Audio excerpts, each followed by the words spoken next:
Assalamualaikum warahmatullahi wabarakatuh. Para pangjajar sareng para pamilon anu simkuring dipihormat.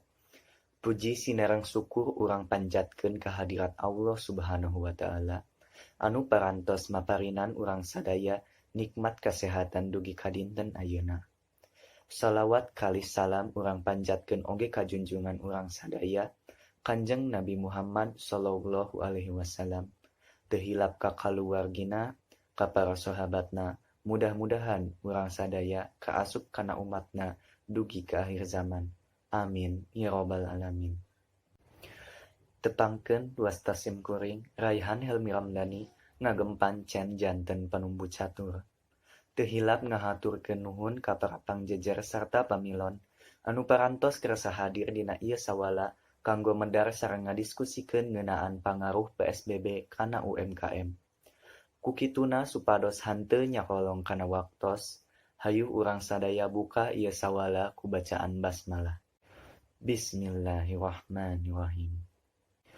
Hadirin nu simkuring dipihormat, sateu acan nincak kana acara nu salajengna, simkuring sajanepangkeun para pangjejer nu bade ngadugikeun materina. Nu kahiji nyaeta Bapak Ari Fitraturrahman asalna ti Majalengka bobor kaping 17 Juni 1888. Anjeunna mangrupikeun pangamat ekonomi sareng peluang usaha di Majalengka. Wilujeng enjing Bapak atur nuhun kana kasumpinganana.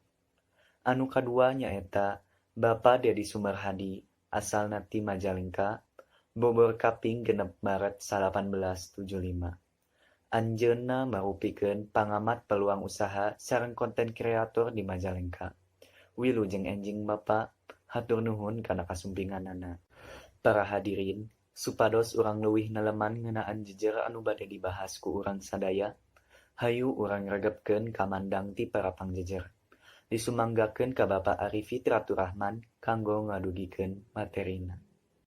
Hatur nuhun ka Bapak Ari anu tos ngadugikeun materina.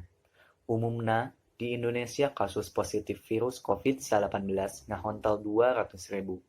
Kusabab masyarakat teu disiplin jeung acuh tur ngalanggar aturan PSBB. PSBB ieu kaitung sia-sia wae lamun kasus positif nambah.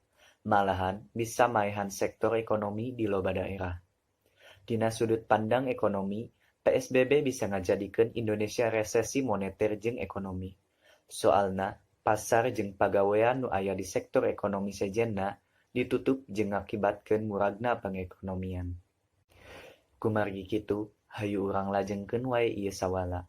Anu salajengna ka Bapak Dedi Sumerhadi kanggo ngadugikeun materina. Hatur nuhun ka Bapak Dedi anu tos ngadugikeun materina. Dina kaayaan kawas urang ayeuna memang kudu adaptasi jeung sagala nu anyar. Salah sahijina ngagunakeun teknologi dina kahirupan, saperti dagang online, diajar hal nu anyar ti internet, jeung ngembangkeun diri dina waktu luang. Kulantaran waktos anu sakedik, salajengna simkuring bade ngawatesan kanggo pamilon, nu bade tumaros kanggo 3 urang. Aya patarosan. Hatur nuhun ka Bapak Torik nu parantos ngadugikeun patarosanna. Disumanggakeun ka para pangjejer pikeun ngawaler patarosanna. Alhamdulillah, ieu acara teh tos rengsena jeung parantos kalaksanakeun kalayan lancar. Kukituna hayu urang sasarengan nutup ieu acara ku bacaan hamdalah. Alhamdulillahirabbil alamin. Simkuring salaku panumbu catur nedah hapunten, bilih aya cariosan anu matak tegenah kana hate. Mung sakitu anu kapihatur, hatur nuhun kana perhatusan sadayana. Wassalamualaikum warahmatullahi wabarakatuh.